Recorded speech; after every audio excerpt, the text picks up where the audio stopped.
Lately I've been feeling things change. We've been working hard, no sleep, get it every day. And I swear that we ain't stopping till we pay. Yeah, the pressure on, gotta make it work, triple play, yeah.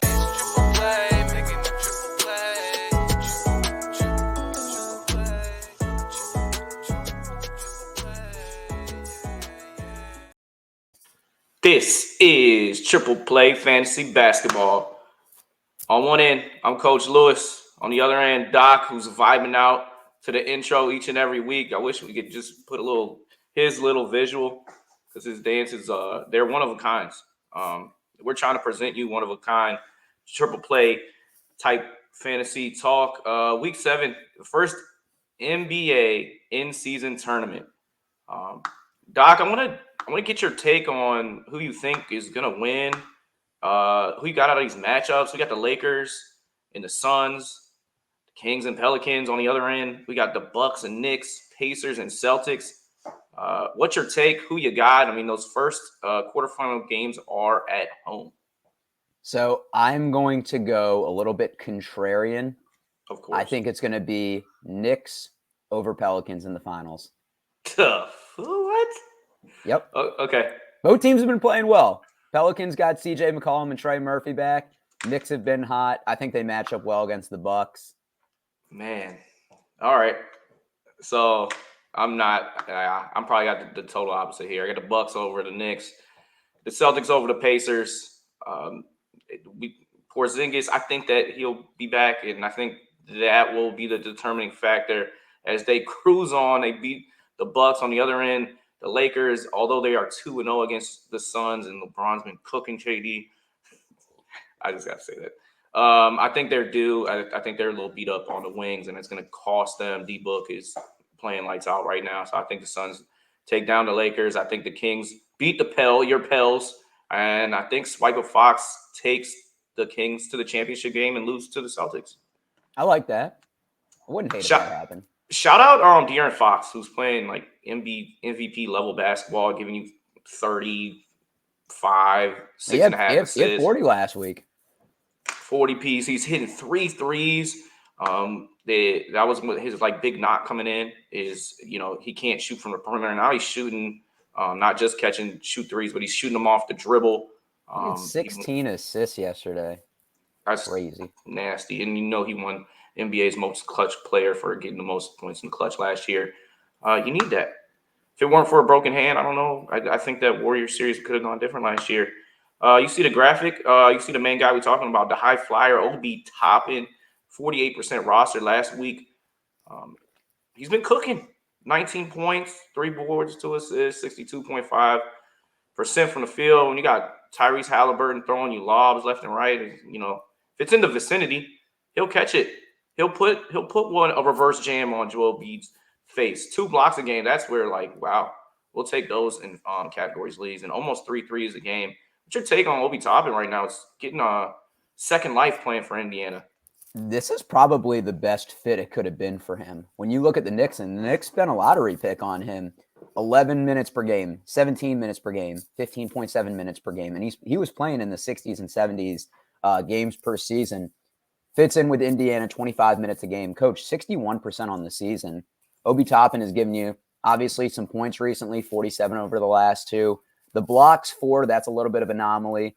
He's shooting some threes. My complaint about Obi Toppin, he is 6'9" with a 7'2" wingspan. Rebound to basketball. Yeah, he shies away from contact. I have lost multiple prop bets because he does not want to freaking rebound the ball, and that's disappointing.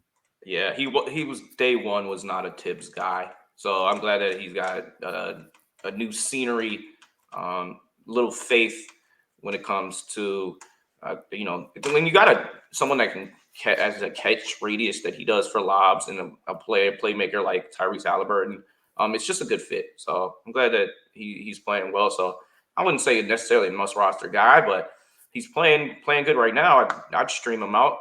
Aaron Nesmith had 20 points and hit 4 threes yesterday. He's back too if you want. TJ McConnell too. Yeah. Did you know TJ McConnell averaged 36, 9, and 8 in high school? It doesn't surprise me. I think if you average less than 30 in high school, that you're a bum. That's crazy. TJ McCollum. Grayson Allen, only 31% rostered. He's playing for those Suns, and they'll probably get an extra game this week. Shooting guard, small forward, eligible on the season, giving you 12 points, 4.6 boards. He gets more boards than Obi Toppin, 3 dimes, good for 2 threes. When he is hot, he is capable of hitting even more than that. I like Grayson Allen. He's a good, a safe pick.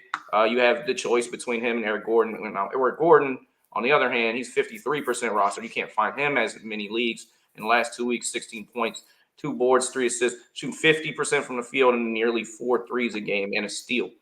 So on a pick 'em, Eric Gordon, but you can find Grayson Allen in more leagues. What say you, Doc?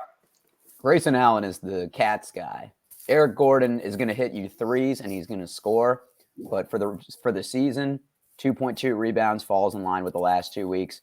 Some assists from there as well. I mean, both of these guys are the beneficiaries of Bradley Beal being out with his back issue. So keep that in mind that this is, I think they said 2 weeks ago, he was out at least 3 weeks. That's something that you do want to monitor. And even when Beal is back, he's likely going to be brought in slowly. I mean, Grayson Allen's averaging 33 minutes on the season. Like at this point, he's a veteran in his career. He's 28 years old. I think he's carved out his role. I do think he should be rostered in a little bit more than 31% of leagues. That's a little bit low to me.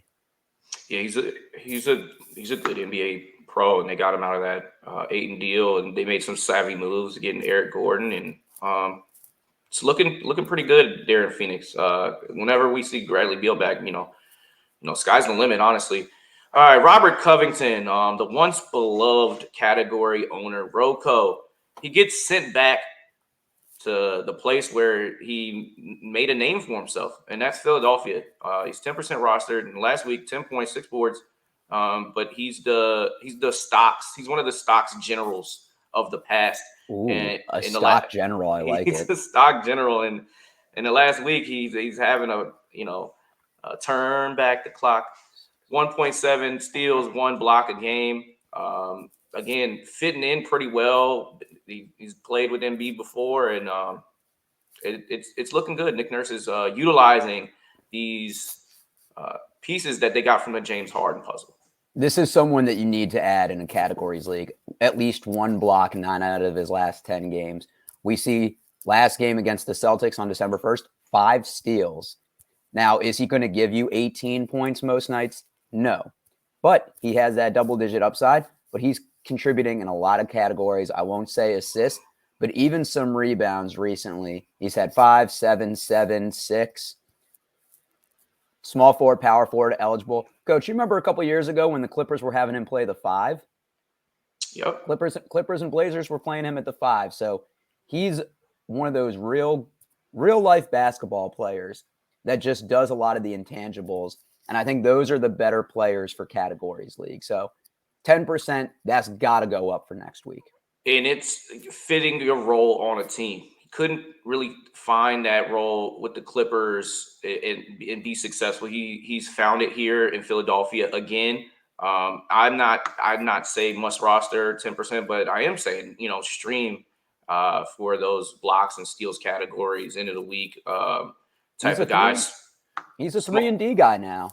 You could do a lot worse. Small forward, power forward, eligible. We see a lot of players that are highly rostered. Like he's like right now, I think Isaiah Stewart, you compare the two of those guys, like he's doing more for your categories team. Just like we talk about Kyle Lowry, like some guys mostly shoot threes. Yeah. Robert Covington, I'm going to do the math while you talk about Nickeil Alexander-Walker, but mostly shooting a lot of threes. So Nickeil Alexander-Walker, shooting guard, small forward, eligible. It's fun himself a role playing for Minnesota. In the last 2 weeks, 9 points, 3 boards, 3 assists, 2 threes, a steal, a little bit of everything. 40% from the field, that's not going to wow you, but he's getting more minutes right now. He's carving a roll off the bench, and he plays in a lot of different roster combinations for a Minnesota team that is on the rise. I like Nickeil Alexander-Walker. I think that he's going to bust some games like yesterday when he had 6, but then he's going to have big games where, like against Utah where he had 20 points and hit 4 threes and had 7 assists.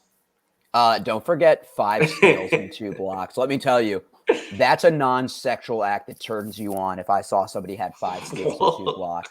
Pause. That's a non-sexual. You see someone with 5 steals and 2 blocks and 20 points and 5 rebounds and 7 assists, and they just provided in every single category. Yes. Man. You don't even have to pause it. Doc with the first pause on the season. Might have to pause right now because Jeremy Sochan had a 33-point game. 8 boards, 6 dimes, 3 threes. He did a lot of this work off the ball. I know that they're you're trying. ogling over someone that's not legal, coach. You're getting into Josh Giddey territory. I know that they're. Hey, whoa there.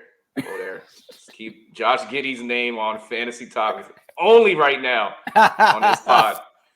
Sochan, they're doing this point guard experiment. I'm not too much a fan of it. I think that they're eventually that's just not going to be in. I know they're trying to develop his playmaking, but it's just I don't know. It's just kind of an eyesore when you come into the season and you think this might be one of the most exciting young teams. Let's give Vassell more touches, maybe Trey Jones some more the time of the point guard position. But honestly, I don't know. I think they should try to trade for Chris Paul. I think that would be a good developmental piece, and clearly it ain't working for the Warriors. But yeah, categories right now. Jeremy Sochan, I did cut him on my team. I'm regretting it now. I'm playing the guy that picked him up, Kobe White, the same thing. He's got all my second. What's it called when you sloppy second? Yeah, he got all my sloppy seconds, and then here goes. Sochan with the career high talking about me. You could have said retreads. You could have said hand-me-downs. You said sloppy seconds. You need a pause. Yeah, I'm a little bitter about it. Yeah, Moving on. That Jeremy Sochan game, though, he's never going to shoot 12 of 14 again, 3 of 3 from the field. That 33 points, that might be his career high when his career is all said and done. Well, he's a really good cutter. I think they should just do some more motions with that involved. But you love a power forward point guard eligible player. Where do you think he should play? Obviously he's not point guard. Wemby center, Keldon Johnson small forward. Where do you think Sochan should play on that team? I think he should play kind of the small forward position. Move Keldon to the 4. They're both playing. So yeah, I know it does more Wemby, but no, put him at the 3, put Keldon at the 2, even try Vassell at the 1 maybe. I like that. Go Collins, Wemby, Sochan, Keldon, and give maybe Vassell more playmaking opportunities and see how that goes. We saw how Phoenix did that with D-Book and developed his playmaking so much in those bad Phoenix years. Now it's paying dividends. D-Book's averaging 9-8 assists a game. I don't know. Bring in Malachi Branham. And then he's going to come in off the bench and get you some buckets. Jared Vanderbilt is coming back for the Lakers. He played maybe 12 minutes yesterday. I don't know the exact number, but they're getting him back in the groove. And he was starting on that Lakers team at the end of the season last year. Picks up point guards full court. They sorely need wings right now. Reddish has been out. Rui Hachimura's been out. So this is good comeback at a good time for the Lakers, which they desperately need somebody. He gets you rebounds. He'll get you a steal here. So it's somebody to watch here. We're not necessarily telling you to pick him up, but you might be ahead of the curve if you do get him now. Versus Patrick Williams, who finally had a good fantasy week. He's 36% roster. This is what I mean. If he's 36% roster and you got other guys like Rocco at 10, come on. If you didn't know he wasn't a number 4 overall pick, I don't know. I'm not a fan of Patrick Williams. Don't pick him up, even though he had a good week. Patrick Williams ain't a fan of you. Yeah, clearly. Yeah, Patrick Williams. Look at this. He's scored in double digits 6 games in a row. He's given you some rebounds. I will admit the assist could be better. 2.6 stocks per game. Zach LaVine sidelined at least the next week with a heel issue. DeMar DeRozan day-to-day. It's clear the Bulls are tanking. The Bulls might hold out Zach LaVine long-term to preserve his health and try to trade him. Zach LaVine if the Bulls were smart and make a move, is that first domino to fall. So Patrick Williams playing 25 minutes for the season, but over the last week, that's up to 32. You're playing him. Yeah, and forget what Coach said. And as I mentioned, Kobe White has been the beneficiary of these injuries in the last week. He averaged 24 points, 5 rebounds, 5 assists, hitting 5 threes a game. He was bound to get out of that shooting slump. So shout out to Kobe White. He's 67% roster. You can't really find him too many places in active leagues. All right. Somebody that's benefited off the Lauri Markkanen injury, and that is Simone Fontecchio. 13% rostered, but he's good for at least 2-3 threes a game in this time period. 12 points, nearly 5 boards, 4 assists. Like, he's been playing well in the Lauri absence. I think his fantasy value will drop off a cliff as soon as Markkanen comes back, which is sometime in the foreseeable future. But he's doing well in his minutes. Well, Utah has been mixing it up too. Coach, we were talking before the show that Omer Yurtseven is starting, that they're having Walker Kessler come off the bench, that Keontae George starting some games off the bench, Ochai Agbaji, some games he's starting. Utah doesn't seem to have a complete rotation or idea kind of what direction they're going. So, maybe when Markkanen comes in, Fontecchio still has a role. I don't think Utah has aspirations to be competitive this year. So maybe it's just seeing who's a part of their future. And he played 52 games for them last year. So, somebody that they're at least a little bit familiar with, and I think fits the Will Hardy system. Yeah, and you mentioned Omer Yurtseven hit 15 rebounds yesterday. So he's a big rebound stream as long as he's getting minutes and he's playing. And right now, like, they started him and Fontecchio. They won their first 2 games with the 2 starting. And we'll see how long it lasts. But for now, ride the wave. Speaking of the wave, David Roddy, small forward, power forward, eligible. He is 12% rostered in Yahoo. And yes, the Baltimore Ravens may or may not have called him about a tryout at the tight end position because he just looks like a football player out there playing point guard, power forward. Yeah, he plays for that abysmal Memphis Grizzlies team. He's been starting recently, giving you 11, 5.5 rebounds, 2 threes. He's been starting playing some heavy minutes. He's somebody to look at, as well as Derrick Rose. I'm just going to do a mention on both of them, and then you can get your take in there, Doc. Derrick Rose, who still isn't playing back-to-backs. We saw that. Memphis had a back-to-back situation. The right guy to pick was Roddy because he was going to play both of them. Rose in the last 2 weeks, 11 points, nearly 4 boards, 57% from the field. We know he doesn't shoot threes at a high clip or produce defensive statistics, but he did have 9 dimes against Utah. And, that's one category that I know that he's going to at least, get you. He's going to get you some points and get you some assists. What's your take on the Memphis situation? First off, I want to say the year is 2023.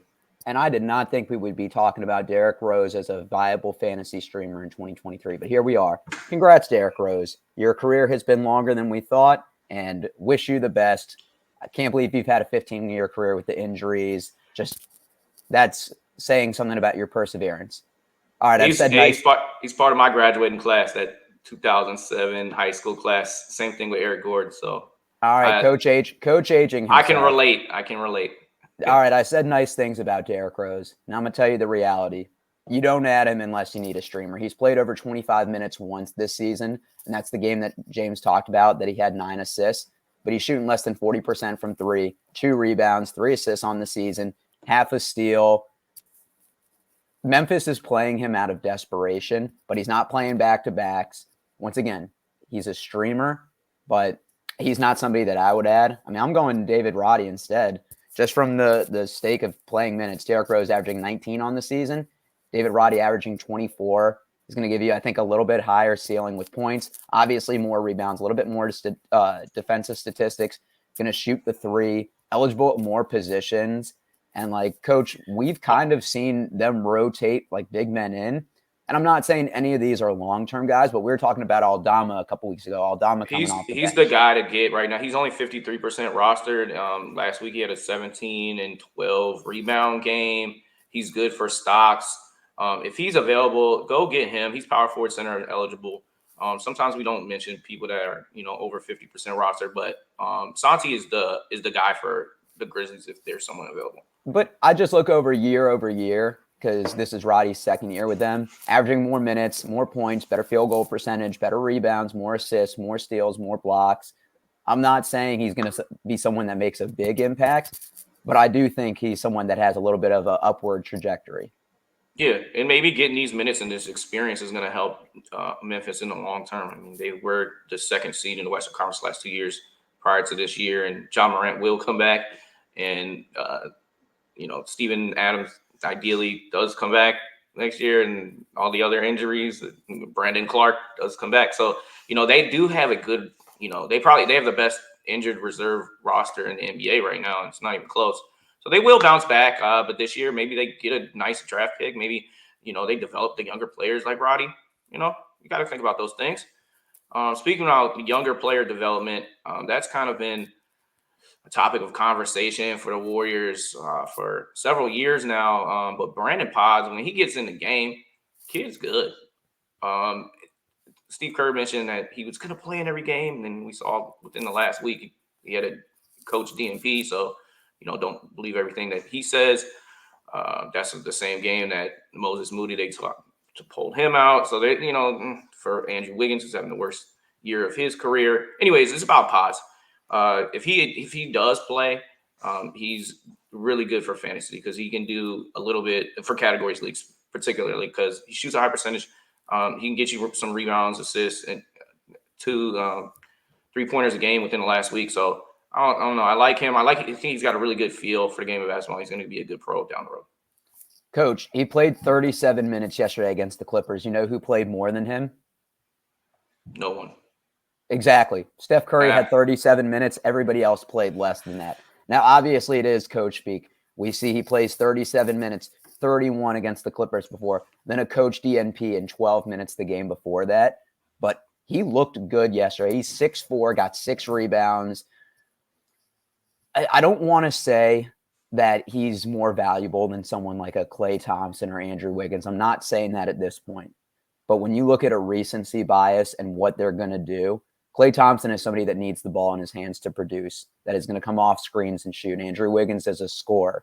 Not all of these guys are willing to pass the ball or to play as great defense. These they guys got to do something though, because they got to shake it up. If Steph Curry is still playing at MVP level basketball and it's just not good enough, you cannot waste. He's 35 years old. You can't waste his career. And I know they made it work just a season, 2 seasons ago. They struck a little luck there, but I don't know the way that they look this season. I don't think that they can come out of that same funk that they did 2 years ago. I think you've seen a drop off. Clearly, Klay's had 2 games where he's had 20 points. He averaged 20 last year. Andrew Wiggins, who knows what's going on with him? He's playing 30 plus minutes. He's getting you 10 points a game, which I feel like almost anybody in the NBA, if you give them that many minutes, are going to at least do that. It's not working. They got to shake it up, and they got some young assets. Either let them play, trade for a different position. The Chris Paul thing is he's a pick and roll player. He's not about this movement thing. I know that he's decent. Of course, he's hurt again, but they need to move his expiring contract, see what they can get for him. Warriors, man. I got to. I was going to say they blew an 18-point lead to the Clippers yesterday, and I don't think it was because of Brandin Pods. He had one of the few players with a positive plus minus. I think he is going to have somewhat of a Dante DiVincenzo role, where he's not necessarily putting up 20 a night, but he's in the starting lineup. He's getting a little bit of every category, and somebody that the defense sags off of because they're focusing on other players. You mentioned Zach LaVine. I didn't think about it till right now because I kind of think LaVine and that 76ers uniform. That's kind of the first thought that I'm thinking if they're putting him out in a trade. But I think he'd fit in with the Warriors just so easily. Pascal Siakam, because he can really shoot the ball. Warriors. You think? Okay, well, yeah. I don't know. I'd like to see LaVine. He looks like a Splash Brother. That's just a way to ruin team chemistry right there. Oh man. All right. Well, that's all we have. I hope you enjoy the in-season tournament. I like that we got a 5:00 start. We be watching that Eastern Conference game. Ooh, right. I'm glad you didn't go behind the back. Our first cash, Doc in. I missed it. It was in and out. Yeah, I can't do the behind the back one. Yeah, from here it looked good. All right. Well, for Doc, I'm Coach. We'll see you next week. Lately I've been feeling things change. We've been working hard, no sleep, get it every day. And I swear that we ain't stopping till we pay. Yeah, the pressure on, gotta make it work, triple play, yeah.